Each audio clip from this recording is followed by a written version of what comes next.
आवाज महाराष्ट्राचा। पिंपरी चिंचवडचे पोलीस हप्ते वसुली करतात। शिंदेंच्या खासदाराचे फडणवीसांच्या गृह विभागाबाबत गंभीर आरोप। पिंपरी चिंचवड ही उद्योग नगरी आहे। पिंपरीमध्ये महाराष्ट्रातूनच नव्हे तर महाराष्ट्राच्या बाहेर कामासाठी येथे नागरिक या पिंपरी चिंचवडमध्ये वास्तव्यास आहेत। पिंपरी चिंचवडमध्ये IT पार्क तसेच MIDC भाग आहे। या IT पार्क आणि MIDC भागात अवैध धंदे मोठ्या प्रमाणात चालतात। यावर आता गृहमंत्री पद हे मुख्यमंत्री देवेंद्र फडणवीस यांच्याकडे असताना शिंदे गटाचे खासदार श्रीरंग बारणेंनी पोलिसांवर गंभीर आरोप केले आहेत। पिंपरी चिंचवड पोलीस हप्ते वसुली करतात। सामान्यांच्या प्रश्नांऐवजी मलाईदार समस्यांना प्राधान्य देतात, त्यामुळे सरकार बदनाम होत आहे। बारणेंनी अशी तक्रार थेट पोलीस आयुक्त विनयकुमार चौबे यांच्याकडे पत्राद्वारे केली आहे। शिंदे गटाच्या खासदार बारणेंनी मुख्यमंत्री फडणवीसांकडे असणाऱ्या गृह विभागाबाबत असे प्रश्न उपस्थित केल्यानं एकच खळबळ उडाली आहे। नक्की हप्ते कुणासाठी चालू आहे, काय टार्गेट दिले?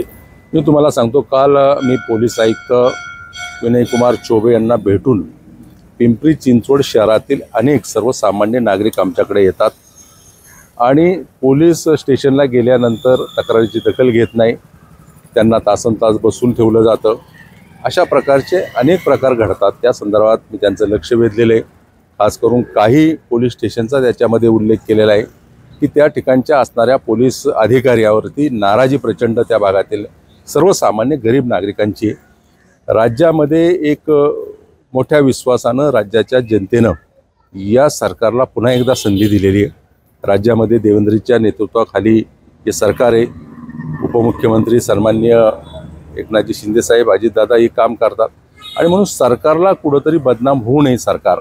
आणि सत्तेतील मी जरी खासदार असलो तरी सर्वसामान्य माणसाला न्याय देण्याची भूमिका ही प्रशासनाने घेतली पाहिजे, पोलीस खात्याने घेतली पाहिजे। आणि त्या दृष्टिकोनातून मी काल पत्र देऊन याच्यावरती लक्ष वेधलेले। पोलीस खात्यानं अशा प्रकारच्या कृत्याला खतपाणी न घालता सर्वसामान्य माणसाला न्याय देण्याची भूमिका घ्यावी। शहरात आपण पाहिलं तर लोकप्रतिनिधीचे कार्यकर्ते असतील किंवा लोकप्रतिनिधींचा दबाव असल्याची दबक्या आवाजात चर्चा सुरू आहे। पोलिसांवर तो दबाव मोठ्या प्रमाणात। मी आपल्या माध्यमातून पोलीस खात्याला सांगतो की कुणी लोकप्रतिनिधी चुकीच्या पद्धतीने दबाव टाकत असेल, चुकीच्या पद्धतीने काम करून घेत असेल, त्याला खतपाणी घालू नये। एक स्वच्छ प्रशासनाचा कारभार आपल्या माध्यमातून ठेवावा। राज्यामध्ये एक सक्षम सरकार आलेले आहे आणि सरकारची प्रतिमा अतिशय चांगल्या प्रकारची आहे आणि ती प्रतिमा डागाळण्याचं काम कुणी देखील लोकप्रतिनिधी केलं नाही पाहिजे, पोलीस खात्याच्या अधिकाऱ्यांनी केलं नाही पाहिजे किंवा सर्वसामान्य जो प्रशासनातला अधिकारी त्यांनी देखील केलं नाही पाहिजे। एकंदरच सर्वसामान्य नागरिकांना न्याय देण्याची भूमिका ही प्रशासनाने घेतली पाहिजे।